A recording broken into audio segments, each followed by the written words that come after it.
día 13 de noviembre del 2023. Ya se está grabando, ¿cierto que sí? Está muy bien. Es bueno que haya siempre las grabaciones porque así podemos hacer apostolado a través de las redes. Les agradezco mucho que estemos todos aquí para la recitación del Santo Rosario, para rememorar los mensajes de Nuestra Señora de Fátima. Siempre en los días 13 quedó siempre como una fecha conmemorativa de las apariciones de Nuestra Señora de Fátima en 1917 a los 3 pastorcitos, y que siempre los hombres de buena voluntad, los católicos, nos hemos preguntado cómo entender el panorama actual a cada año en función de lo que Nuestra Señora predijo a los 3 pastorcitos hace ya 116 años, ¿no? 106 años, es decir, ya un siglo en que ha sido el siglo de Fátima, ha sido el siglo y han sido las apariciones, los mensajes más importantes del cielo para con los hombres en todo este siglo, en el siglo XX y el siglo XXI que recién comienza.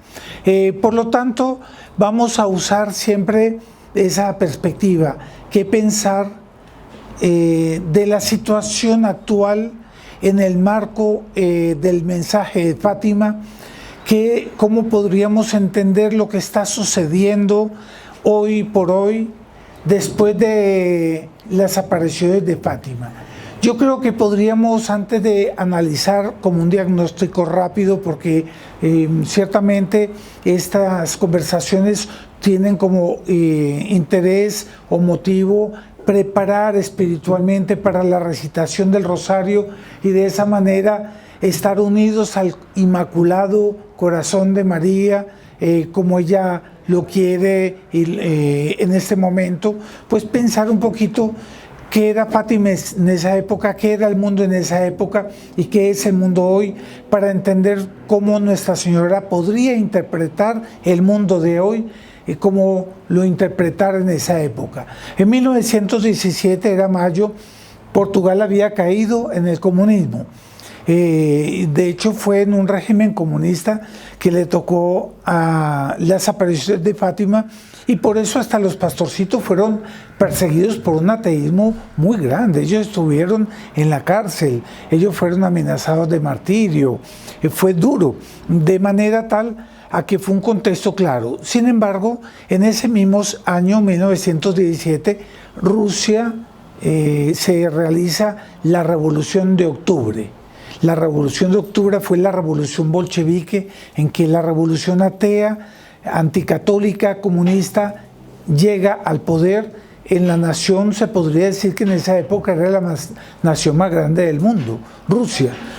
Todavía Estados Unidos estaba apenas en pleno progreso y estaba entrando en la guerra y se erigía como una potencia mundial, pero en esa época pues ya Francia todavía era una gran potencia, Inglaterra, el Imperio Británico, pero en cierto sentido por la población podríamos decir que Rusia sería la potencia más importante, y eso convulsionó el tiempo. Y por lo tanto, las apariciones de Fátima, cuando ella hablaba, Rusia esparcirá sus errores por el mundo, promoviendo guerras y persecuciones a la Iglesia, los buenos serán martirizados, el Santo Padre tendrá mucho que sufrir, varias naciones serán aniquiladas, por fin mi Inmaculado Corazón triunfará. Y ciertamente era un contexto que era un entrechoque de la historia muy grande, y que ya Nuestra Señora preveía a los niños que eran analfabetas, entre otras cosas, y que decían cosas de una tal coherencia y sabiduría que ciertamente solo podían ser hechas desde el cielo. Por lo tanto, ya había una crisis moral, pero una crisis moral y política que era, a comparación de hoy en día, prácticamente nada. Las modas apenas estaban insinuando la inmoralidad y la falta de pudor que hoy en día es de manera descarada. Ya sí, la filosofía, las ideologías anticatólicas ateas, materialistas, hegelianas y de todos esos filósofos que estaban en boga en la época, sobre todo los filósofos alemanes, ya comenzaban a cundir y a tomarse las naciones. Y los gobiernos ya estaban más al servicio de una ideología que al servicio del bien común, como les corresponde en su legitimidad de poder. De manera tal a que sí había una crisis moral, y Nuestra Señora hablaba que estaba muy triste por los pecados del mundo. Sin embargo, los pecados de esa época no son nada. La gente ni soñaba en abortar, ni soñaba. O sea, los abortos eran accidentes que eran lamentados por la familia como la pérdida de un ser querido, nunca una cosa voluntaria, de manera tal a que no se hablaba de eutanasia. Hoy en día, hoy o ayer, en Inglaterra, la Corte de Inglaterra aprobó la eutanasia de una niña, quitándole todos los implementos para que muriera. Es decir, hoy en día se juega con la vida. En esa época no se hablaba de ideología de género y todas estas aberraciones que hoy en día son comunes. De manera tal a que sí, había una convulsión, la guerra iba a acabar, había la Primera Guerra Mundial, pero todavía el establishment occidental era un establishment muy estable, ¿cierto? De tal manera que vino la victoria, la paz de Versalles, y el mundo se organizó de nuevo en unas estructuras sólidas, de manera tal a que estaba lejos de haber un caos, ¿cierto? Las guerras eran de orden político. Hoy en día tenemos ya guerras de orden religiosa. Entonces vamos a ver lo que Nuestra Señora hablaba de esa época. Decía: los hombres están yendo al infierno como las hojas de los árboles caen en el otoño. Entonces mostraba cómo el mundo estaba en un estado de prácticamente no confesión, de impenitencia, que las personas morían sin confesión y de manera tal a que se condenaban. Y cuántas cosas más. ¿Qué diría hoy en día? ¿Cómo sería la impenitencia hoy en día? ¿Qué dirá la Santísima Virgen hoy en día sobre la situación del mundo, que vive no solo en una penitencia, vive en una rebelión contra Dios? La revolución anticristiana es una rebelión a todo ese orden del universo, conforme Dios hizo las cosas. Y ahí se entiende que nosotros estamos al borde de un abismo, estamos cayendo de tumbo en tumbo, de piedra en piedra, en un resbaladero que se puede decir que estamos en una situación de una caída irreversible que va a llegar hasta el final, es decir, a un desastre. Y entonces, ¿qué vemos nosotros en el contexto? Voy a comenzar por lo menos preocupante: la crisis política, las naciones caen en el comunismo. Países como Colombia, por ejemplo, caen en el comunismo y da la impresión de ser un comunismo blando. Ahora en las últimas elecciones se votó contra el gobierno de Petro, claramente como un plebiscito. Sin embargo, la agenda de Gustavo Petro es inexorable, ella es irreversible, va adelante con una determinación de arrastrar la familia, de arrastrar la moral, de arrastrar la economía, de acabar con la propiedad privada, de destruirnos a nosotros en todos nuestros cimientos, en toda nuestra cultura, en nuestros hábitos, a acabar con la identidad de nuestra patria Colombia, que es impresionante, en medio de los torpores de su drogadicción y de su incompetencia, porque es una persona adicta, y una persona adicta es muy difícil que pueda gobernar bien. De ahí las faltas de asistencia, todos sus deberes de protocolo. Pero más que eso es que a él lo gobierna una mística de odio muy grande. Él odia lo que nosotros amamos. Él odia a Dios, él odia a Nuestra Señora, él odia la pureza, él odia los 10 mandamientos. Él quiere un estado de cosas contrario a la civilización cristiana. Él quiere volver a las líneas idílicas de una fantasía revolucionaria en que el hombre tiene que llegar de nuevo a ser el buen salvaje y destruir todas las estructuras jurídicas, económicas, sociales y políticas, de manera tal a que pueda, eso es una utopía por supuesto, vivir sueltos sin ningún tipo de coacción de los 10 mandamientos, enteramente libre según él, ¿cierto? Un liberado, un hombre cavernícola, un hombre otra vez de las cavernas, un hombre de las tribus indígenas, vuelto hacia un misticismo que sería las ancestralidades, que no es otra cosa sino Satanás vestido con los ropajes de ancestralidad del chamanismo antiguo, que a veces no es ni siquiera nuestra idiosincrasia, porque el vudú no tiene nada que ver con Colombia y nos lo meten aquí como que si fuera ancestralidad colombiana, es decir, nos están metiendo gato por liebre aún en el satanismo. Eso en el plano nacional. ¿Y cómo estamos en el campo moral? Ahora la moral está siendo perseguida y el pecado está siendo permitido. Y está siendo no solamente permitido, está promocionado. Entonces viene la ideología de género. Y la ideología de género dice, usted está obligado a permitir que ese hombre se case con ese hombre y la mujer con la mujer, porque aquí la ley suprema son los instintos primarios del hombre. Lo que el hombre quiere se vuelve ley y por lo tanto es una suprema apostasía, una suprema violación de la ley de Dios, una suprema rebelión que se lanzan con puño al cielo a protestar contra Dios y a decir, aquí pecamos y hacemos nuestras leyes contra ti, oh Dios. Ellos tienen fe, pero es una fe para odiarlo. Ellos creen en Dios, ellos creen en la verdad de la Santa Madre Iglesia. Y entonces, ¿qué está pasando hoy en día? Que la Agenda 2030 y todos los organismos internacionales comienzan a organizarse para prohibir, para perseguir a los buenos, para perseguir a los católicos. Ahora la relatora para los derechos humanos y la libertad de prensa de la ONU, es decir, ya la familia está siendo perseguida. Parece una cosa fantasiosa, ¿cierto? Dirían, Luis Fernando está exagerando. No. En nombre de una no discriminación al pecado, comienza a haber una discriminación a quienes queremos y amamos la ley de Dios y queremos ser fieles al magisterio de la Iglesia. Pero no solamente eso, en el plano internacional comienzan a salir explosiones que huelen a bomba atómica, que huelen a guerra mundial, pero es una guerra mundial no declarada.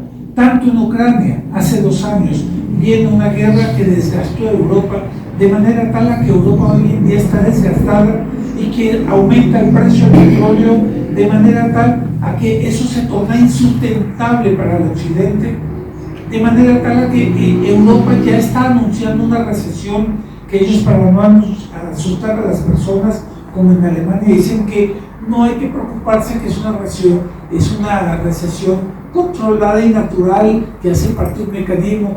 No, es que ellos están cayendo bajo el peso de una guerra, de una presión económica y también una presión geoestratégica que es muy peligrosa.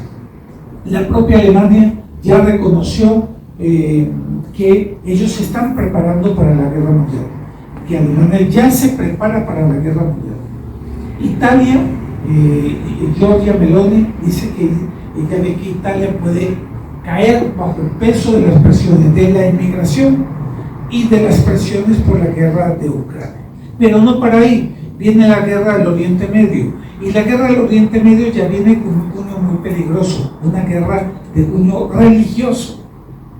Las guerras religiosas son las peores que pueden haber en el mundo, porque ellas son más explosivas. Una guerra política, a veces en la Primera Guerra Mundial, en los trincheras que habían en Francia, entre lado y lado, en medio de la Navidad, en la Navidad, el 24 de diciembre, de un momento a otro, los alemanes salen de la trinchera, los franceses apuntan para disparar, pero ven que los alemanes salen sin armas, se sorprenden, no disparan y comienzan a cantar el Noche de Paz. ¿Se está oyendo bien? Sí, sí, sí. Sí, bueno, Noche de Paz. Y hacen un cortejo hacia las trincheras francesas, ¿no?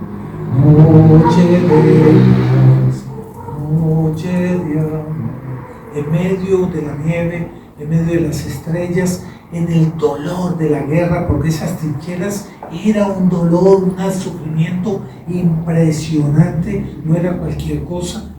Y ahí los franceses ven eso, se conmueven, salen de las trincheras y se abrazan con los alemanes. Sabían que había una guerra política, había una guerra de diferencia entre Francia y Alemania, que siempre ha habido guerra, siempre ha sido centenaria, digamos, desde hace siglos, esa guerra, por no decir milenaria, ¿no? Desde Clovis con los alamanos, digamos, siempre más o menos la ha habido, pero ellos sabían que eran hermanos, se abrazaron y esa noche celebraron la Navidad del Niño Dios. Es decir, usted ve que la guerra tenía otro cuño y otra mística que no es la que tiene hoy la guerra religiosa de un odio, como estos ministros de Hamas que dicen claramente: vamos para Roma, conquistaremos Roma, con un tal odio a nuestra civilización occidental que ellos ven en los judíos como una continuidad de la misma cultura judeo-platónica, judeo-cristiana, de manera tal que en ellos es el mismo prisma, y por eso lo que ellos pretenden es hacer un califato en Jerusalén para crear un gran imperio musulmán que con una grande fuerza termine avasallando una Europa que se doblega bajo el peso de la crisis económica, de la inmigración, de las explosiones y de los atentados internos y de una explosión demográfica islámica, que son familias que tienen 8 hijos, mientras los europeos tienen 1.5, 1.8, 1.2 y hasta más va 1.2. Es decir, eso es la muerte de una cultura que ellos mismos saben que están condenados a muerte, pero condenados a muerte ¿bajo qué prisma? Ya no es una guerra de orden político o ideológica como fue la Segunda Guerra Mundial. Aquí es una guerra de orden religioso, de un odio a Dios, de un odio a la Iglesia. ¿Por qué quieren conquistar Roma? Porque Roma es la capital donde está el vicario de Cristo, el Santo Padre, el que representa a Dios nuestro Señor, es nuestro dulce Cristo sobre la tierra, ¿cierto? Aquel que Dios nos dio para que sea nuestro consuelo, nuestra esperanza y nuestra Santa Iglesia, que es la puerta del cielo, ¿cierto? De manera tal a que aquí entra una cuestión de culturas, es una, como dice Fukushima, la guerra de civilizaciones, pero más que de civilizaciones, más que de cultura, es una guerra religiosa, de odio a Dios, del yihad, que comienza a ser, se aparece horroroso, ya no un yihad blando, sino un yihad duro, que mata, que habla de muertes, que lanza misiles, que muestra un odio impresionante y una organización, una coherencia en la guerra psicológica revolucionaria impresionante. Alguien me podrá decir: Luis Fernando, el ejército judío es el ejército más poderoso, organizado y disciplinado del mundo, ellos le van a dar 3 vueltas. Sí, no, ¿usted cómo está tan seguro de eso?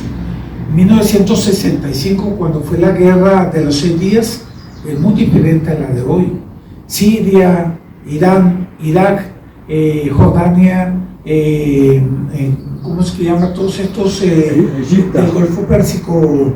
Egipto. No, ¿cómo es? Bueno, esos países son riquísimos y tienen hoy en día un ejército poderosísimo. En esa época no se hablaba de bombas nucleares. Hoy en día Irán tiene la bomba nuclear y tiene alianzas con Rusia, y tiene alianzas con China, y tiene alianzas con Afganistán. Es como un gigante que puede estar muy organizado, pero si lo atacan 100 gnomos, termina cayendo. Hay un cuento, ¿cierto? Un gigante que es atacado por 100 gnomos y lo amarran y al final cae doblegado. ¿No será que puede pasar eso con Israel? ¿Por qué estamos tan optimistas en decir que eso es una guerra que rápidamente se va? Además, los geoestrategas hablan claramente que Israel no tiene capacidad para una guerra larga. Ellos son muy poderosos, pero para guerras blitz, rápidas. ¿Qué sucedería si Israel, vamos a imaginar que Israel cayese, cae, se conforma un califato, la mística islámica que se crece viene toda la propaganda para crear una yihad fuerte y obligar a todos los islámicos a ir contra Occidente. Occidente podrá enfrentar una avalancha de esas, con una Turquía poderosa también, que está ahí a las puertas de Roma, porque Turquía está simplemente pasando un charquito, y ahí se toma en Roma. Entonces, pero, voy al último punto, y disculpen que me estoy demorando. La Santa Iglesia Católica Apostólica Romana, que ahora con el sínodo de la sinodalidad, con la reunión extraordinaria del sínodo que fue celebrada en octubre, se amenaza con destruir todas las estructuras de la iglesia tradicional y cambiarla por otra iglesia, como dice el cardenal Miller el 9 de noviembre, dice que es una protestantización de la iglesia, una luteranización de la iglesia, en que ya se acaba el poder jerárquico del Papa, de los obispos, de la jerarquía eclesiástica, para crear una iglesia llana en que también los laicos, la base, el pueblo, tengan poder deliberante en todos los sínodos, que ya no son sínodos, porque el sínodo es un mecanismo de consulta para el Papa que es solo compuesto por obispos. Pero ahorita ya se habla de que para la elección del próximo Papa puede haber una reforma de la elección del Papa en la que los laicos tengan del 25% del electorado. Es decir, usted ve que ya es una cosa democrática e igualitaria, en la que el vicario de Cristo, esa misión que Dios le dio a los apóstoles, ir y predicar el evangelio por todas partes, y a San Pedro le dijo: tú eres Pedro, y sobre esta piedra edificaré mi iglesia. Queda todo eso destruido para quedar un igualitarismo en que la verdad se va a disolver, porque para el actual pontificado lo que vale es la unidad y no la verdad, y por lo tanto él va a querer respetar, entre comillas, los lineamientos, las afirmaciones de todas las diócesis del mundo, que son miles, de manera tal a que si algunas caen en herejía, como están cayendo varias diócesis en Alemania, en que quieren la bendición para los homosexuales, quieren la ordenación de sacerdotisas, que quieren la unión, la segunda unión bendecida por la iglesia después de un divorcio, que quieren una serie de cosas que ya hablan de que ya violar los mandamientos, el sexto mandamiento, el noveno mandamiento, ya no es más pecado, porque la verdad cambia y porque la verdad entonces muda, y ella, lo que era verdad antes, ya no lo es ahora, que eso es el concepto de la teología de la liberación, que no hay una revelación, que no hay una verdad perenne enseñada por nuestro Señor Jesucristo, sino que es una evolución en constante avance, de manera tal que lo que era verdad antes ya no lo es ahora, y de manera tal que estamos en las puertas de una afirmación de que ya no existe la autoridad pontificia y la jerarquía eclesiástica, y que si bien ellos no lograron en este sínodo cambiar la doctrina de la fe y la moral, dejaron las bases para que en el próximo año se cambie. Y entonces vienen algunos prelados a resistir, fieles al Papa, reconociendo al Papa, así como el Centro Cultural Cruzada lo reconoce, lleno de veneración, de leo, de ternura, besando las sandalias del pescador, acatando y reconociendo de él el representante de nuestro Señor Jesucristo, pero que dice: Santo Padre, eso yo no lo puedo seguir porque mi conciencia me lo impide. Yo no puedo aceptar el comunismo, yo no puedo aceptar el homosexualismo, que si el homosexual se convierte, se confiesa, es otra cosa, ya dejó de ser homosexual, él se convirtió y la iglesia es una madre que abre los brazos para ese nuevo hijo, pero no puede haber una coexistencia de la iglesia con el pecado, no puede, es imposible, y en conciencia un católico fiel al magisterio de la iglesia es natural que haya de parte nuestra una resistencia que se mueve en base a la conciencia. El padre Hidalgo, que escribió un libro sobre la obediencia, muestra cómo hay muchas falacias que hablan sobre obedezca, que son falsas, porque en el fondo es desobedecer a Dios, cumple obedecer primero a Dios que a los hombres. Y este padre Hidalgo llega a la conclusión también de un padre con Castellani. argentino. ¿Cómo? Castellani. El padre Castellani, que él afirma lo siguiente: actuar contra la conciencia es pecado. Entonces, el nombre obedecer contra la conciencia es pecado. Imagínense un padre, sobre todo en el siglo XIX-XX, que en esa época era la época de los hombres que decían, voy a formar mi hijo bien. Entonces imagínense, el muchacho llega a los 18 años, el papá lo coge y dice, ven, te voy a hacer hombre. Entonces lo lleva a lugares de perdición, ¿cierto? Para que se instruya y se inicie en el pecado. Y entonces imaginémonos ese buen muchacho que dice, padre, eso es pecado y en eso yo no te obedezco. Pero le dice padre, ¿cierto? Es decir, no le está negando su autoridad en cuanto a padre y le sigue acatando en todo aquello que tiene él como autoridad, pero en el pecado no. ¿Ustedes qué opinan? ¿Ese hijo hace bien o hace mal?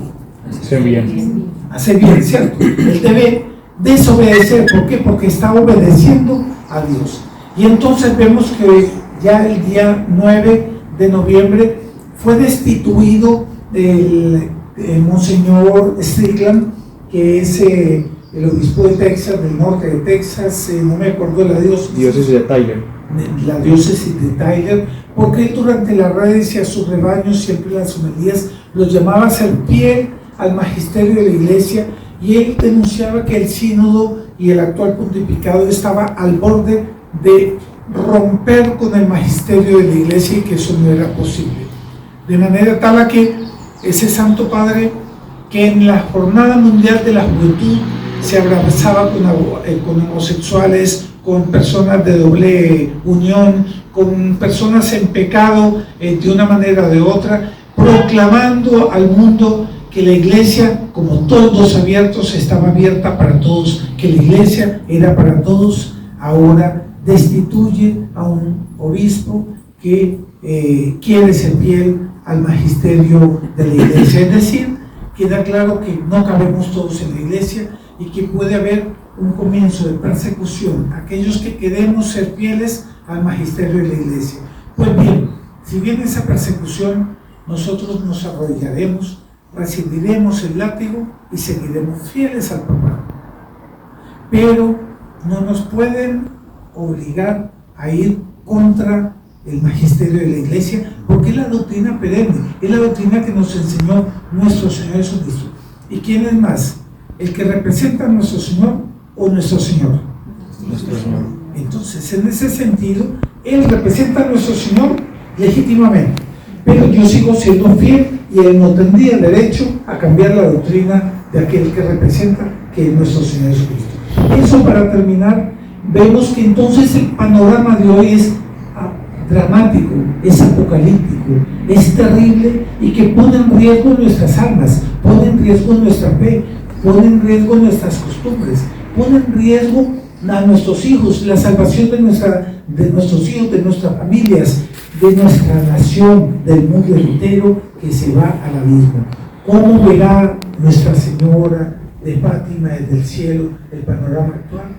Yo diría que el panorama actual es tan dramático que se podría decir que ya comenzaron los acontecimientos previstos por Nuestra Señora en 1917.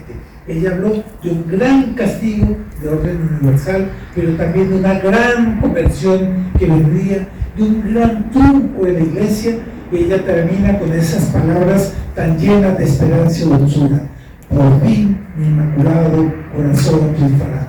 Con esas palabras vamos a rezar este rosario con fervor, con piedad, pidiéndole a Nuestra Señora que nos mantenga muy fieles a la iglesia, verdaderos hijos de la Santa Iglesia, de manera tal a que ella encuentre consuelo en nosotros y que de eso sirva de alguna manera para aportar para ese gran triunfo de la Santa Iglesia que vendrá irreductiblemente, porque las puertas del infierno no prevalecerán contra la Santa Iglesia. Ella saldrá gloriosa y mucho más bella, y los mares que están hoy en día turbulentos y que piensan doblegar la barca de Pedro, llegará un momento en que el mar será sereno. Y con eso termino. San Juan Bosco vio un sueño que la barca de Pedro, dentro estaba punto de naufragar por las bombardas de los enemigos de la iglesia, y que ve dos columnas y el Santo Padre se dirige hacia ella. Mientras tanto, dice San Juan Bosco que ve que una bombarda mata al Papa, pero que entonces hay otro que es ordenado Papa y que es un santo, y que ese santo la lleva hasta esas dos columnas. Esas columnas tenían dos letreros: el Santísimo Sacramento del altar y el Inmaculado Corazón de María. Y ella encalla ahí de manera tal que ya se soportan en esas dos columnas, y ahí viene una mar serena, que es lo que nos va a tocar a nosotros en el futuro. Estemos seguros, caminamos por una mar serena, para una mar serena que sería una glorificación de la iglesia, en que la iglesia volverá a ser amada y llevará el rebaño hacia Dios y hacia las puertas del cielo. Entonces vamos a rezar por todo eso en ese marco dantesco que nos toca vivir hoy en día. Entonces